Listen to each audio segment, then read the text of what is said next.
Kakak minta lagi contoh-contoh dari akhlak mahmudah. Boleh Suka dari, membantu orang lain. boleh on mic, boleh juga.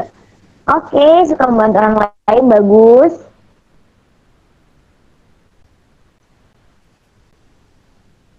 Berkata jujur, kata Desna, oke, bagus.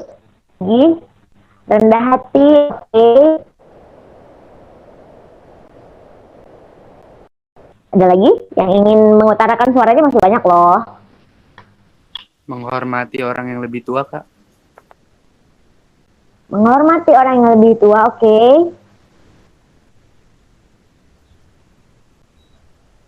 Selalu bersyukur, kata Aulia, oke. Lanjut.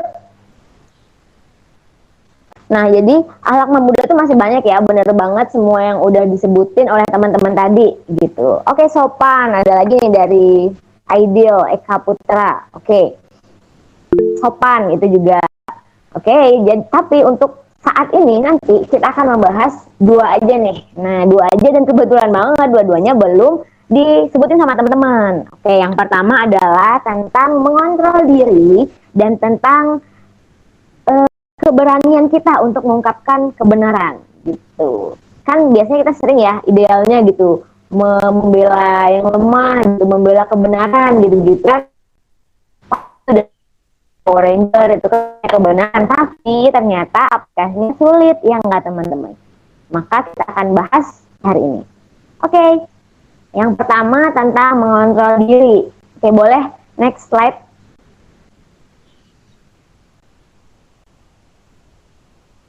Tentang mengontrol diri. Nah, di situ kita lihat dulu ada definisi ya.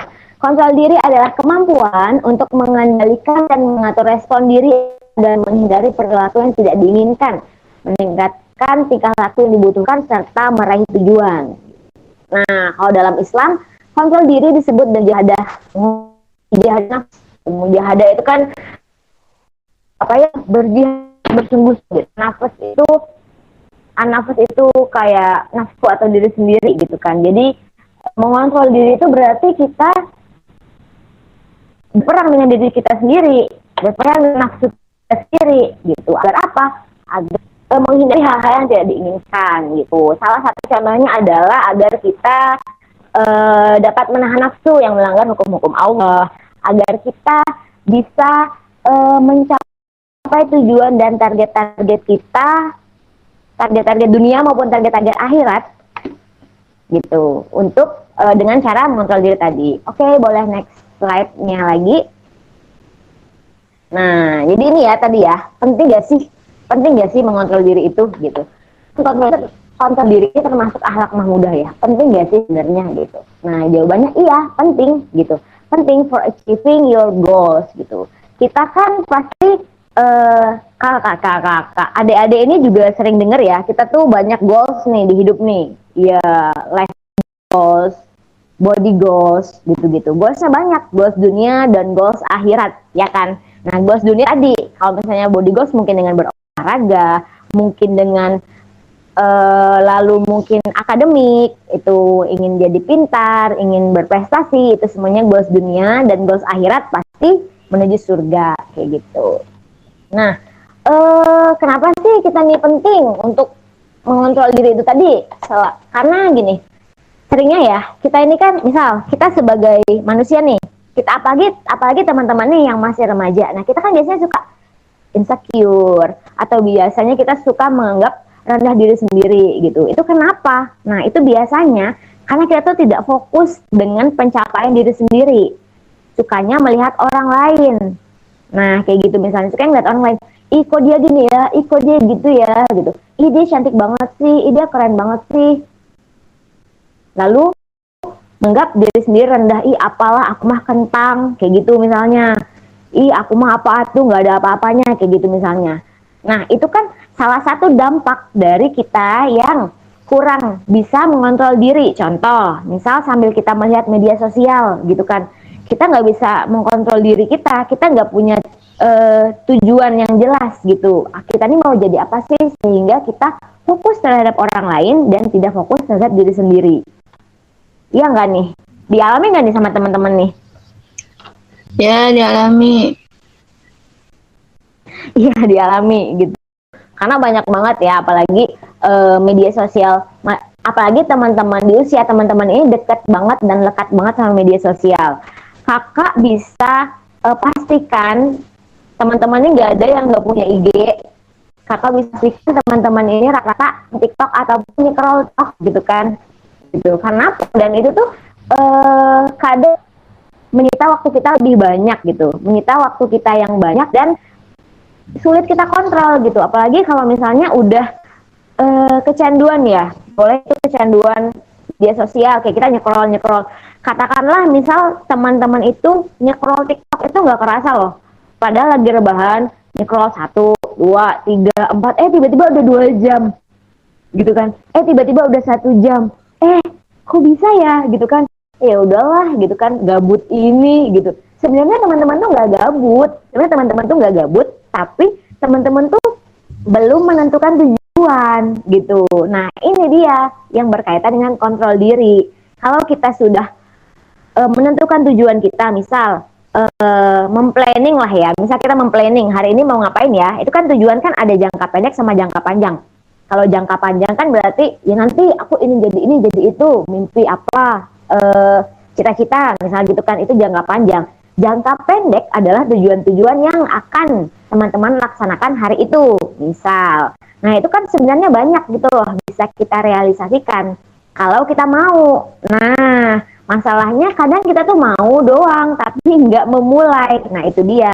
Nah ini salah satu implementasi atau cara-cara kita kontrol diri tadi gitu kan, dengan cara kita menentukan tujuan terlebih dahulu, lalu menentukan planning, misal oke, hari ini aku mau ini. Jadi kita tidak merasa gabut, jadi kita lebih mudah untuk mengkontrol diri kita itu. Kayak gitu ya, gitu. Oke, lalu individu dengan kontrol diri yang lebih baik. Kalau misalnya kita tuh bisa mengontrol diri kita lebih baik, itu kita akan lebih sehat secara fisik dan mental. Contoh, kalau kita bisa mengontrol diri dari misal mengurangi media sosial, atau kita bisa mengontrol diri dari makanan nggak terlalu sering jajan yang manis-manis kan. Kalau misalnya kita lihat zaman sekarang ya, banyak banget tuh makanan-makanan viral, apa-apa aja dicoba gitu, all you can eat lah pokoknya. Itu kan all you can eat aja. Teman-teman mungkin ada yang pernah ke restoran all you can eat, itu kan pasti makannya dengan waktu yang ditentukan dan makan sebanyak mungkin gitu kan. Nah itu kan secara nggak langsung kita susah mengontrol ya bun, gitu, susah mengontrol ya teman-teman gitu kan, karena kita terkontrol oleh waktu dan uang yang telah kita keluarkan. Nah itu kan nggak baik juga tuh, makanan sebanyak mungkin dengan durasi waktu yang cepat kayak gitu. Nah kita harus kontrol itu juga gitu. Dari segi makanan itu akan membuat fisik kita lebih sehat kan. Lalu berolahraga, lalu misal mengurangi rebahan dalam artian beraktivitas, mencari kesibukan, mencari kegiatan yang lebih bermanfaat gitu. Itu akan membuat tubuh kita bergerak gitu. Nah itu akan mengakibatkan kesehatan fisik gitu. Lalu kontrol diri untuk kesehatan mental apa? Banyak banget. Salah satu yang paling menonjol yang kita rasakan apalagi di masa itulah milih mana yang bermanfaat dan tidak bermanfaat untuk ditonton, untuk dikerjakan. Nah itu akan sangat berpengaruh terhadap kesehatan mental kita gitu. Pasti teman-teman ya itu ya, kayak tadi kakak udah bilang, ada yang mungkin gara-gara postingan orang lain insecure, gara-gara postingan orang lain overthinking, gara-gara misal ngelihat orang-orang pacaran gitu di media sosial, terus kita jadi pengen, kok gue nggak laku-laku gitu misalnya gitu kan ya, ada yang lagi pengen pacaran dan sebagainya gitu-gitu. Itu kan sebenarnya adalah hal-hal yang tidak begitu urgent untuk dipikirkan saat ini. Nah tapi jadi pikiran kita karena mungkin tadi tujuan kita belum tepat gitu, belum kita tentukan sebelumnya kayak gitu. Nah lalu kontrol diri ini bisa juga kita sebut dengan tekad atau willpower gitu kan. Oke, tekad ini akan membantu kita mengarahkan perhatian. Kalau kita udah menentukan tekad, menentukan tujuan dan mengontrol diri tadi, kita bisa memfokuskan atau mengalihkan perhatian kita kepada hal-hal yang lebih penting gitu. Oke, ini lalu di slide itu praktisnya ya. Praktisnya atau implementasinya atau apa-apa aja nih yang bisa kita lakukan gitu. Yang pertama, memikirkan resiko dan akibat dari setiap perbuatan. Oke, jadi segala sesuatu tuh harus dipikirin dulu ya teman-teman gitu. Karena apa? Karena kalau misalnya kita tuh merespon sesuatu itu dengan ego semata, nah itu tuh hasilnya nggak akan baik gitu, nggak akan baik. Segala sesuatu yang terburu-buru, tergesa-gesa, tidak difikirkan matang-matang, hasilnya tidak akan baik gitu. Kemudian kita mengidentifikasi godaan dan menghindarinya. Nah, sama kayak tadi, sambil berpikir kita akan mengidentifikasi godaan-godaan yang kira-kira merugikan bagi kita nih. Oh, ini tuh kurang bermanfaat, kayaknya gue kerjain gak ya gitu, kayaknya gue lakuin gak ya. Nah, itu diidentifikasi. Kalau misalnya kira-kira oh nggak bisa deh kayaknya, kalau ini tuh kalau jam segini aku scroll TikTok kayaknya nanti ujung-ujungnya nggak akan belajar nih kayaknya. Nah, kayak gitu. Jadi mengidentifikasi godaan dan menghindarinya gitu kan. Lalu yang ketiga, buat skenario. Buat skenario maksudnya tadi ya, bikin planning, habis ini mau ngapain, biar apa dan sebagainya. Mungkin maksud kakak dari tadi ngomongin media sosial, ngomongin IG, ngomongin TikTok, bukan berarti kita jangan bermedia sama sekali, ya bukan berarti kakarang, enggak sama sekali. Tapi ada waktu-waktu tertentu yang mana kita tetapkan prioritas gitu. Yang mana nih yang lebih penting untuk dilakukan sekarang gitu. Oke, lanjut. Ada bersabar dan tidak tergesa-gesa dalam mengambil keputusan. Itu tadi hasil dari memikirkan resiko tadi ya, yang di atas. Lalu berlatih dan fokus. Berlatih dan fokus ini kita tidak terbiasa. Mungkin kita tidak terbiasa untuk mengkontrol diri gitu kan. Kan kontrol diri banyak ya tadi. Ada dari media sosial, makanan, emosi ke orang lain, bagaimana cara menanggapi sesuatu. Nah, itu kan banyak gitu. Nah, dan semuanya kalau kita belum terbiasa itu nggak ada sesuatu yang mudah tiba-tiba celing gitu kan. Itu butuh keistiqomahan. Jadi yang namanya latihan itu butuh istiqomah dan fokus. Lalu terakhir, memperbanyak zikir serta berdoa, memohon perlindungan, kesabaran, ketabahan dan kekuatan kepada Allah Subhanahu wa taala. Oke, lanjut. Oke, ini penjabaran dari yang tadi ya. You cannot call something a distraction unless you know what it distraction from. Everything is a distraction if you don't decide in advance how you want to spend your time. Lalu productivity, if you find yourself doing what you plan, that's distraction gitu. Jadi ini sedikit quotes gitu kan tentang distraksi gitu. Distraksi itu kan gangguan ya teman-teman ya. Mungkin kadang teman-teman merasa, ya aku kedistrak sama ini, aku kedistraksi sama ini. Tapi bisa juga kita kadang merasa tidak terdistraksi terhadap apapun. Jadi oh ya udahlah, aku gabut, nyekrol aja, rebahan aja, nggak ngapa-ngapain. Padahal hal itu adalah distraksi kita untuk meraih tujuan-tujuan kita gitu. Jadi maksud dari quotes ini adalah kita bisa mengatakan sesuatu itu distraksi kalau kita tahu tujuan kita. Jadi hal-hal yang mengganggu atau menghambat kita mencapai tujuan kita adalah distraksi. Tapi saat kita nggak punya tujuan, kita juga nggak punya distraksi gitu. Jadi kita harus tahu dulu tujuan kita apa, baru kita bisa mengatakan sesuatu itu adalah distraksi kayak gitu. Itu adalah gangguan. Kalau misalnya kita tidak sadar tujuan, otomatis kita tidak akan sadar distraksi. Otomatis kita nggak tahu, kita ya udah jalan aja gitu kayak air mengalir gitu, jalan aja gitu, nggak punya target, nggak punya tujuan. Bahkan kita tidak mengetahui apa-apa yang kurang bermanfaat itu adalah sebuah hambatan untuk mencapai kesuksesan gitu. Oke. Lalu next. Oke, ini benefitnya atau hikmahnya atau hal-hal yang bisa kita dapatkan kalau kita mengontrol diri. Yang pertama, mampu menahan emosi dengan baik dan menyelesaikan masalah dengan pikiran jernih gitu.